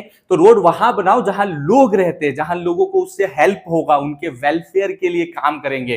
तो रोड ऐसे ही नहीं बनता, ट्रेन लाइन ऐसे एक्सपेंड नहीं होता। मान लो कि कहीं पे ट्रेन लाइन नहीं बनानी है, अब वो ट्रेन लाइन नहीं बनाने के लिए बहुत लॉन्ग, मतलब कि 50,000 करोड़ का कॉस्ट होगा, पर उस एरिया में लोग रहते ही नहीं, तो लोग वहां के टिकट नहीं करवाएंगे, वहां ट्रेन जाएगी भी तो खाली खाली जाएगी, तो भाई गवर्नमेंट को तो लॉस हो जाएगा ना। तो गवर्नमेंट ट्रेन लाइन आगे एक्सपेंशन के लिए, बढ़ाने के लिए सोचती है बहुत ज्यादा कि क्या करती है वहां, कॉस्ट बेनिफिट एनालिसिस, यानी कि ये बनाने से, ये ट्रेन एक्सपेंशन से, रोड बनाने से क्या उनको फायदा है। तो सबसे ज्यादा यूज कहां होता है, वाइडली यूज इन क्या होता है, ट्रांसपोर्ट में। लेकिन ये गवर्नमेंट के वेलफेयर प्रोजेक्ट से देखोगे तो, हालांकि इसका यूज हर जगह होता है। अगर हम वेलफेयर नजरिए से ना देखें, यहां सोसाइटल इफेक्ट को भूल जाओ, अगर सीधा रहता प्रोजेक्ट का एनालिसिस करना, तो फिर यहां हर जगह होता है, तो ये गलत हो जाता। लेकिन सोसाइटल इफेक्ट लिख दिया, इसका मतलब कि सोसाइटी में उसका क्या असर पड़ता है, इसका मतलब सोशल है, सोशल मतलब वेलफेयर है। वेलफेयर में गवर्नमेंट अपने प्रोजेक्ट में ट्रांसपोर्ट में सबसे ज्यादा इसका यूज करती है। तो आई होप आपको समझ में आ गया होगा। जब उन्होंने ये वर्ड लिख दिया तो आप इसे रॉन्ग नहीं दे पाओगे, अगर ये नहीं लिखा होता तो ये रॉन्ग था, पर उन्होंने ऐसा लिखा तो वेलफेयर कंसर्न से ये वाला करेक्ट हो जाता है। इसका मतलब दोनों सही है, दोनों सही है, तो राइट आंसर क्या होगा, both statement 1 and 2 are true. तो इसको डीप में एनालिसिस करोगे तो रॉन्ग, मतलब सही समझ में आएगा ना। आप सीधा पढ़ लोगे तो हो सकता है आपको लगे यार ये सब हो रहा है कि ट्रांसपोर्ट में इसका यूज होता है, हालांकि मैं 90% की गारंटी दे रहा हूं, आप में से किसी ने सुना ही नहीं होगा ये कॉस्ट बेनिफिट एनालिसिस वाला टॉपिक, किसी ने नहीं पढ़ाया होगा। इनफैक्ट मैंने भी नहीं पढ़ाया था, सच्चाई, ये फर्स्ट टाइम आया है। तो अगले साल हम इसको बहुत डीप में कवर करेंगे। तो इसका राइट आंसर क्या दिया एनटीए ने, 1। Both statement 1 and 2 statement are true. अगर ये सोसाइटल नहीं होता तो ये रॉन्ग हो सकता था, क्योंकि हर जगह पे इसका यूज होता है। कोई भी आम आदमी, आप भी करते भाई, खर्चा करने से पहले नहीं सोचते कि ये जो पैसे मैं खर्चा कर रहा हूं, मान लो बाइक खरीदोगे, आप देखोगे ना बाइक खरीदने में 1 लाख रुपए खर्चा करूंगा, ईएमआई भरूंगा, सब मिला के 1.5 लाख का खर्चा होगा। तो बाइक से मुझे जाने आने के लिए कुछ है भी कि नहीं, कोई काम है, बाइक से जाऊंगा तो जहां से प्रॉफिट हो, एडवांटेज। खाली घूमने के लिए बाइक ले लोगे, ये भी मजा नहीं आएगा। या तो बहुत पैसे है तो आप ले सकते, कम पैसे तो लोग सोच समझ के सामान खरीदते हैं कि इसको खरीदने से पहले इससे मुझे फायदा है या नहीं, तो उसी को कहते हैं कॉस्ट बेनिफिट एनालिसिस। ठीक है, तो आई होप आपको ये क्लियर हो गया होगा और आप लोग समझ गए होंगे इसे। ठीक है, चलो अगले क्वेश्चन पे आते हैं। 95, ये भी असर्शन और रीजनिंग के ऊपर क्वेश्चन है। क्या दिया है असर्शन, देखो, the management of technological innovation is usually required under circumstances with increased vagueness, uncertainty and risk companies are giving importance to it. तो क्या बोल रहा है कि भाई वैग्यूनेस मतलब क्लियर नहीं है चीजें, अनसर्टेनिटी मतलब चीजें फिक्स्ड नहीं है, क्या हो नहीं हो, क्या रिस्क है, इन चीजों को इससे बचने के लिए गवर्नमेंट मतलब लोग क्या करें, management of the technological innovation is usually required. तो क्या कर रही है कि टेक्नोलॉजी में इनोवेशन करना कंपनी के लिए, मैनेजमेंट के लिए जरूरी हो गया। किससे बचने के लिए, चीजें क्लियर नहीं है, मान लो इंप्लॉय है उसे चीजें समझ नहीं आता तो सॉफ्टवेयर के थ्रू उसका काम आसान कर देंगे। अनसर्टेनिटी, हमें पता नहीं कि क्या होने वाला क्या नहीं होने वाला, तो हम सॉफ्टवेयर और बहुत सारी चीजों का यूज करके, टेक्नोलॉजी का यूज करके चीजों को मच बेटर बना लेते हैं, रिस्क को कम कर लेते हैं। तो ये बिल्कुल करेक्ट वाली बात हो रही है कि हाँ इनका यूज कर रहे हैं लोग, कंपनियां अब यूज कर रही है, इनोवेशन पे ध्यान दे रही है, वो भी टेक्नोलॉजी के इनोवेशन पे, क्योंकि उसके वजह से बहुत सारा काम आसान होता है और अगर इंप्लॉय में कोई क्वेरी भी हो तो वो टेक्नोलॉजी के हेल्प से ठीक हो जाता है। तो आई होप ये करेक्ट है। अगला रीजन दिया है, given that the technological innovation is for many companies a primary way of competition in the 21st century, its management is an active of vital importance. तो ये भी करेक्ट है, given that ये जैसा दिया है ना, technology innovation is for many companies primary way of competition. तो आजकल टेक्नोलॉजी भाई एकदम प्राइमरी वे हो गया कंपटीशन का। जितना अपग्रेडेड टेक्नोलॉजी आप यूज करोगे ना उतना ज्यादा बेटर काम कर पाओगे। तो कंपटीशन है आजकल, देख ही रहोगे ना आप, नेट पे एक बार सर्च मार लो कुछ भी प्रोडक्ट तो अमेजोन दिखाएगा, फ्लिपकार्ट दिखाएगा, मीशो दिखाएगा, हर कोई दिखाने लगा है। तो जिसका टेक्नोलॉजी जितना बेटर उसके ऐड आपको पहले दिख जाएंगे और आप वहां जाके खरीद लोगे। मतलब टेक्नोलॉजी अपग्रेडेशन जरूरी है हर एक सेक्टर में आजकल। तो ये भी करेक्ट वाली बात है, ये सही है। तो ये भी सही है, ये भी सही है और इसका एक्सप्लेनेशन भी सही है। इसका राइट आंसर क्या होगा, फर्स्ट इज करेक्ट आंसर। तो यहां पे एनटीए ने ये आंसर दिया है, तो एनटीए का भी आंसर सही है। तो 95 का भी आंसर आपको, आई होप ये क्लियर हो गया होगा। चलिए अगले क्वेश्चन की तरफ बढ़ेंगे। अगला क्वेश्चन एक बार देखिए आप लोग, अभी मैं पानी पी के सॉल्व कराता हूं।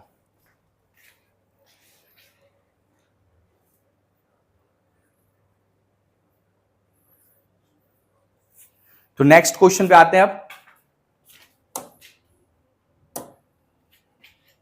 Venture capital financing is, venture capital क्या है?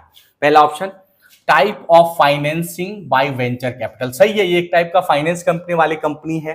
फिर है it is a private equity capital, obviously ये प्राइवेट इक्विटी कैपिटल वाली कंपनी होती है। Provided as a seed funding to early stage, देखो यहां प्रॉब्लम है, अगर हम बात कर रहे हैं seed funding to early stage तो इस पॉइंट को हम रॉन्ग बोल सकते हैं यहां, लेकिन मजबूरी ये है कि इसी लाइन में ऊपर सही बात लिख दिया है कि it is private equity capital. तो ये प्राइवेट इक्विटी कैपिटल तो है, तो आधा सेंटेंस सही है तो आधा को रॉन्ग कैसे कर सकते हैं हम लोग। अब इसमें एक क्वेरी ये आता है कि ये सही है कि सीड फंडिंग में लोग वेंचर कैपिटल यूज नहीं करते, सीड फंडिंग के लिए ज्यादातर लोग खुद का फंड लाते, या नहीं तो पहले तो एंजल इन्वेस्टर पैसे लगाता है, जब बड़ी पैसों की जरूरत होती है तो हम वेंचर कैपिटल के पास जाते हैं। बट अगर आपका प्रोजेक्ट ही बहुत बड़ा हो, इसकी कोई 100% अश्योर्ड बात नहीं होती कि वेंचर कैपिटल ज्यादा ही पैसे लगाएगा, एंजल इन्वेस्टर कम ही लगाएगा। कभी कभी अलग अलग केसों में एंजल इन्वेस्टर भी ज्यादा लगा देता है और वेंचर कैपिटल भी कम लगा देता है। तो यहां कंसर्न है, अगर आपका इनोवेशन बहुत बेस्ट है, आपने ऐसी कोई टेक्नोलॉजी डेवलपमेंट कर ली, ऐसा कोई इनोवेशन कर दिया जो मार्केट में डिसरप्शन ला देगा, तो ऑब्वियसली वेंचर कैपिटल आपको सामने से पैसा देगा, लो भाई जितना पैसा चाहिए लो, बिजनेस शुरू करो, मुझे भरोसा है, और उसको लगेगा आपके टेक्नोलॉजी, आपके जो इनोवेशन पे भरोसा है, तो देगा पैसा। तो 100% नहीं कह सकते, बट 90% सीड फंड खुद लाते हैं लोग, उसके बाद के पैसे अर्ली स्टेज में एंजल इन्वेस्टर से लेते हैं, फिर उसके बाद सेकेंड स्टेज में जब जाते हैं तो क्या करते हैं, क्या वेंचर कैपिटल की बात करते हैं। बट कभी कभी ऐसा हो सकता है, तो इसको रॉन्ग बिल्कुल नहीं कह सकते कि कई केसेस ऐसे हुए हैं जब बहुत ज्यादा अच्छा इनोवेटिव आइडिया आए तो उसको वेंचर कैपिटल ने डायरेक्ट पैसे दिए कि जाओ बड़ा ये बिजनेस करो इसको, ठीक है। तो आई होप ये चीज आप एग्जैक्टली इनकरेक्ट नहीं बोलोगे, लेकिन जितना इनोवेशन एंटरप्रेन्योरशिप पढ़ा है इस पॉइंट पे क्वेरी हो सकता है कि सीड फंडिंग अर्ली स्टेज में ये देता है, एक्चुअली ये बिल्कुल नहीं देता। बट ये किसके साथ लिखा कि ये प्राइवेट इक्विटी कैपिटल तो होता है ना, तो फिर ये जब सही है तो इसको हम गलत नहीं कह सकते। तो इसमें आप यही रख सकते हो कि हाँ कुछ केसेस में ऐसा भी हो सकता है, अगर आपका आइडिया बहुत अच्छा है, इनोवेशन बहुत जोरदार है, आपका बहुत बेस्ट है, तो फिर बड़े लेवल पे और बड़ा कंपनी करना हो, एक ही बार में अगर बहुत बड़ी स्टार्टअप करनी है तो वेंचर कैपिटल से बहुत बड़ी फंड लिया जा सकता है, और वो देते भी है। तो इसलिए इसको गलत नहीं बोल सकते, क्योंकि कुछ कॉन्सेप्ट तो बिल्कुल 100% सही है, इस कॉन्सेप्ट में थोड़ा सा डाउट है। तो कुछ केसेस ऐसे हैं, मैंने देखे हैं एग्जांपल्स, जहां वेंचर कैपिटल ने भी सीड फंड दिए हैं। तो फिर कैसे गलत बोलोगे, इसका कोई डेफिनेशन नहीं होता। अब मान लो मेरी बहुत बड़ी कंपनी है वेंचर कैपिटल की, मेरी मर्जी, मैं दूं जिसको पैसा या ना दूं, मैं मतलब स्टार्टअप करने के लिए भी पैसा दे सकता हूं, तो दे ही सकते अगर लगे प्रॉफिटेबल है तो। सब अपने प्रॉफिट के लिए काम करते, simple. Investment in blue chip companies for assured return, ये बिल्कुल गलत है, ये सिर्फ ब्लू चिप कंपनी को देते हैं। ब्लू चिप कंपनी कौन होता है, वो कंपनी जो हमेशा प्रॉफिट में ही रहती है, तो ये ऐसा बिल्कुल नहीं है, किसी को भी फंड देती है। It is a high risk investment made with a intention of creating high return, ये बिल्कुल सही है। ये वेंचर कैपिटल क्या होता है, पहली बात तो वेंचर कैपिटल जो होता है वो वहां पे जो स्कॉलर लोग, विद्वान लोग, ज्ञानी लोग जिसको कहोगे ना, ऐसे लोग होते हैं, प्रोफेशनल लोग होते हैं, जो दूसरों के पैसे को क्या करते हैं कि हाई रिस्क लेके इन्वेस्टमेंट करवाते हैं या करते हैं। तो यहां कंसर्न क्या आता है कि it is a high risk investment, सही है ये। क्यों? क्योंकि अगर मान लो कि किसी ने इन्वेस्टमेंट की नए प्रोजेक्ट में, अगर वो प्रोजेक्ट बहुत बेस्ट हो गया तो फिर उसको कितना ज्यादा रिटर्न मिलेगा आप सोच सकते हो, लेकिन वो प्रोजेक्ट जो है लॉस होने के भी चांसेस होंगे, तो रिस्क भी ज्यादा रहता है, रिटर्न भी ज्यादा रहता है। अगर बड़े प्रोजेक्ट में करेंगे तो वो तो ऑलरेडी सक्सेसफुल कोई बड़ी कंपनी आपसे क्यों पैसा लेगी, जिसके पास खुद ही बहुत पैसा है वो आपसे पैसा क्यों लेगी, और लेगी भी तो कम रिटर्न देगी आपको। और जो नया है उसको पैसे चाहिए बड़ा करने के लिए बिजनेस, तो वो आपसे पैसे लेगी, तो ऑब्वियसली वो बड़ा हुआ तो आपको रिटर्न मिलेगा, तो इसमें रिस्क वाली बात होती है। ये क्या है, डन इन टेक्नोलॉजी प्रोजेक्ट, ये बिल्कुल सही है, गलत है। खाली टेक्नोलॉजी में ये काम नहीं करती, सब में काम करती है। इसका मतलब ए सही है, बी सही है और ये डी सही है। ए बी डी देख लो भाई, ए बी डी कहां है, ए बी डी यहां है, यानी कि सेकंड इसका राइट आंसर होगा। तो अब देखते हैं एनटीए ने क्या आंसर दिया, एनटीए ने यही आंसर दिया, इसका मतलब ये भी करेक्ट है, 96 नंबर, कोई क्वेरी नहीं है। चलो 97 पे आ जाते हैं। An entrepreneur is a person, entrepreneur कौन है, इस टॉपिक पे बहुत क्वेश्चन मैंने बनाए थे। कौन है, यहां दिया moderately takes calculated risk, obviously risk लेने वाले को एंटरप्रेन्योर कहते हैं, तो यही सही ऑप्शन है। ओनली फॉलो इंस्ट्रक्शन, ये नहीं है। फिर क्या है, work as an employee, employee की तरह काम थोड़े करते हैं, ऑनर होते हैं entrepreneur. Manage the given task, ये भी नहीं है। इसका मतलब राइट आंसर क्या है, first is correct option. NTA ने क्या आंसर दिया देख लो भाई, इसका राइट आंसर फर्स्ट है। तो आई होप ये भी आंसर सही है एनटीए का, कोई प्रॉब्लम नहीं है इसमें। नेक्स्ट देखो 98 number question. Financial institution are not merely transactional entities but key architect of economic progress, their roles also span in. तो क्या बोल रहा है कि भाई फाइनेंशियल इंस्टीट्यूशन जैसे एलआईसी बैंक, आईडीबीआई बैंक, इस तरह के जो है, ठीक है, नाबार्ड, बहुत सारे जो फाइनेंशियल, एनबीएफसी जो होते हैं नॉन बैंकिंग फाइनेंशियल कंपनी, तो जो फाइनेंशियल कंपनियां हैं मतलब बैंक इससे रिलेटेड, उनका काम खाली पैसे ट्रांजैक्शन करना नहीं है, बल्कि वो क्या करते हैं, इकोनॉमिक प्रोग्रेस में भी बहुत बड़ा रोल करते हैं, और वो ये में से भी कुछ करते हैं। क्या करते हैं, कैपिटल फॉर्मेशन, बिल्कुल सही है भाई, बैंक के कैपिटल फॉर्मेशन करती है। रिस्क मैनेजमेंट भी आजकल बैंक करती है, इंक्लूसिव फाइनेंस भी बैंक करती है, आर्बिट्रेशन बैंक नहीं करती, ठीक है। क्या है, consultation in project report preparing to the intern during their internship program, ये भी बैंक नहीं करती। तो इसका मतलब ए बी सी सही ऑप्शन है। तो ये अलग है, out of the box question पूछा गया, इसका इनोवेशन एंटरप्रेन्योरशिप से लेना देना नहीं है। ये आपका जो खुद का एक होता है ना जनरल नॉलेज, या फिर आप बोलोगे कि खुद का जो थॉट प्रोसेस है आपका, जिसको आईक्यू लेवल आप कहोगे, या कॉमन सेंस जिसको आप कहते हैं, ये उसके ऊपर बेस्ड है। तो यहां अगर थोड़ा सा बैंकिंग के बारे में जानते हैं तो आंसर लगा लेते, ए बी सी जहां वही राइट होगा। देखो ए बी सी, इसका मतलब सेकेंड इज करेक्ट आंसर, और एनटीए का आंसर भी यही है, तो इसका मतलब ये करेक्ट है, इसमें भी कोई एरर नहीं है। चलो 99 वाले क्वेश्चन पे आते हैं। अब ये जो क्वेश्चन है इसमें भी क्या है, असर्शन रीजनल वाले क्वेश्चन है। असर्शन क्या है, देखो, एज इंडिया मूव्स प्रोग्रेसिवली, भाई इंडिया आगे बढ़ रहा है, towards becoming a global knowledge economy, तो ग्लोबल नॉलेज इकोनॉमी की तरफ इंडिया आगे बढ़ रहा है। It must meet the rising aspiration of its youth, तो ऑब्वियसली है कि अपने यूथ को जो है उसके सारे जो भी ख्वाहिशें हैं, एस्पायरेशन है, उसको पूरा करे, ये जरूरी है। This can be partially achieved through a focus on advancement of skill, और ये कुछ बहुत हद तक पूरा हो रहा है, कैसे, स्किल एडवांसमेंट करके। जो हमारे यूथ है उसको स्किल इंडिया बहुत सारे के थ्रू क्या है, स्किल ट्रेनिंग देते हैं हम लोग, तो वो ट्रेनिंग दे दे के उन्हें स्किल्ड बना रहे हैं, ये हो रहा है। That are relevant to the emerging economic environment, तो ये बात तो सही है कि इंडिया आगे बढ़ रहा है, यहाँ के यूथ का ये इश्यूज भी है, यूथ को भी, यूथ के सारे ख्वाहिशें पूरा करने के लिए बहुत हद तक स्किल जो है ना एडवांसमेंट ऑफ स्किल कर रहे हैं, हम उन्हें नॉलेज दे रहे हैं। गवर्नमेंट भी बहुत हद तक बहुत सारी स्कीम्स लगा के चला के वो युवा को, यूथ को क्या करे, स्किल्ड बना रही है। ये बात सही है, तो ये करेक्ट है असर्शन। रीजनिंग में आते हैं, 62% of India's population is in working age, ये भी सही है। ये भाई 62% इंडिया के एज 15 से 59 साल ईयर के हैं, यानी कि ये लोग नौकरी कर सकते हैं, ऐसे हैं। And more than 54% of total population is below 25 year. सोचो कि 54% से ज्यादा लोग 25 साल के हमारे देश में, आज भी आधा देश हमारा जवान है, युवा है, 25 साल से नीचे के एज के हैं। Our country presently faces dual challenges, हमारे देश में दो तरह की प्रॉब्लम्स चल रही है। यहाँ पे ये क्या दिया, trained workforce as well as non employability of the large workforce of the conventional education youth. ठीक है, एजुकेटेड यूथ। तो क्या बोल रहे हैं, एक हद तक क्या प्रॉब्लम चल रहा है हमारे देश में कि हमें प्रॉपर ट्रेन्ड स्किल्ड एम्प्लॉय नहीं मिल रहा है। बहुत सारी बड़ी कंपनियां जिन्हें जितना स्किल्ड लोगों की जरूरत है, एक तरफ वो भी पूरा नहीं हो रहा और दूसरी तरफ अनएम्प्लॉयमेंट भी है। मतलब एक हद तक अनएम्प्लॉयमेंट पूरा कैसे होगा, कंपनी में सीटें जो है ना खाली जा रही है। क्यों? क्योंकि जितना स्किल लोग चाहिए वैसा स्किल बंदे मिल ही नहीं रहे, कंपनी उसको अपॉइंटमेंट करे काम करने के लिए। और दूसरी तरफ बहुत पढ़ लिख के लोग अनएम्प्लॉयमेंट भी है। ये भी सही है बिल्कुल हमारे देश के कंसर्न में। तो ये सही है असर्शन, रीजनिंग भी सही है और इसको ये एक्सप्लेन भी बराबर कर रही है। तो इसका मतलब इसका आंसर फर्स्ट होगा, दोनों सही है और एक्सप्लेनेशन भी बराबर कर रहा है। ये बता दिया मैंने आंसर। अब एनटीए का आंसर भी चेक कर लो, यही है एनटीए का आंसर। इसका मतलब कोई मिसमैच नहीं है इस क्वेश्चन में। अगर आप में से किसी को कुछ मिसमैच फील हो रहा हो तो आई रिक्वेस्ट कि आप आराम से कमेंट करके अपना सजेशन दीजिए। मैं बस आपको एक्सप्लेन कर रहा हूं, तो आपका सजेशन लगेगा। अगर मुझे, देखो हम भी इंसान है, मुझसे भी मिस्टेक हो सकता है। मैं तो हमेशा कहता हूं, हम भी बहुत सारी चीजें टाइपिंग करते हैं, एरर हो जाता है, ऑब्वियसली हो जाता है। बट देखो, मैं आपको बिना कोई चार्ज लिए यहाँ पे जो हो सकता है, जितना हद तक हो सकता है, सारी चीजें क्लियर करवा के दे रहा हूं। तो आई होप ये बात आप इग्नोर कर सकते हो। तो ये राइट आंसर है। फिलहाल तो कोई प्रॉब्लम नहीं है, बट कभी कभी ऐसा होता है, तो इनसे भी मिस्टेक हो सकता है, एनटीए से भी मिसमैच हो सकता है। ऐसा बिल्कुल ना नहीं है, कई बार हो चुका है, तो मिस्टेक तो हो सकता है। अगर होगा तो सारे लॉजिक को देखते हुए, समझते हुए हमें समझना होगा कि भाई एग्जैक्टली क्या है।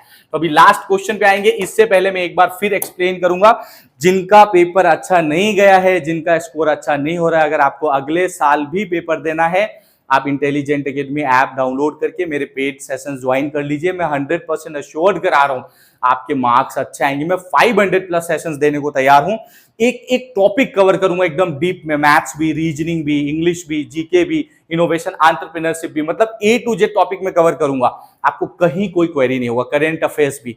तो आई होप आप ज्वाइन करना है तो ऐप डाउनलोड करके ज्वाइन कर सकते हो। चलो, ये लास्ट क्वेश्चन है आज का, इसको कंप्लीट कर लेते हैं। स्टेटमेंट 1 क्या बोल रहा है, creativity is a function of novel and useful potential value idea. तो सही बात है, जो क्रिएटिविटी होता है क्या होता है, बहुत ज्यादा इंपॉर्टेंट है और यूजफुल भी होता है। ये सही है स्टेटमेंट, बिल्कुल सही है। स्टेटमेंट 2 दिया है, creativity is a complicated and multi dimensional concept. तो ये भी सही है, इसमें बहुत डायमेंशंस होते हैं। जब आप क्रिएटिविटी पढ़ोगे, मैंने आपको क्रिएटिविटी के बारे में पढ़ाया था मेरे लेक्चर में, तो क्रिएटिविटी क्या मल्टी डायमेंशनल है, बहुत सारी चीजें चाहिए क्रिएटिविटी। क्या चाहिए, नॉलेज, कॉग्निशन दिया हुआ है यहाँ, पर्सनैलिटी है, इंटेलिजेंस है, मोटिवेशन है। तो क्रिएटिविटी के लिए भी, क्रिएटिविटी करने के भी बहुत सारे प्रोसेस होते हैं। अगर हम सारे प्रोसेस की बात करेंगे तो सही बात है, ये थोड़ा सा कॉम्प्लिकेटेड है और मल्टी डायमेंशनल है, बहुत डायमेंशन है, बहुत वेरिएशन है।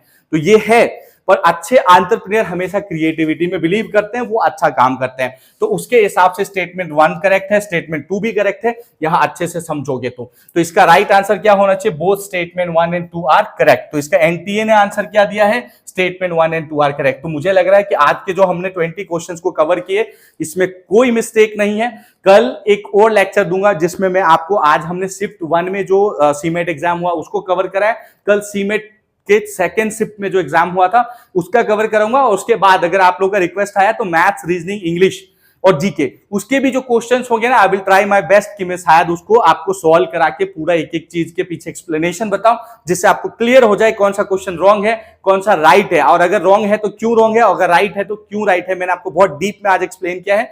I hope everything gonna be all right. तो अगले लेक्चर में फिर आपसे मिलता हूं, तब तक के लिए थैंक यू सो मच। आप लोग फिट फाइन रहिए और अच्छे से पढ़ाई लिखाई करते रहिए। Thank you.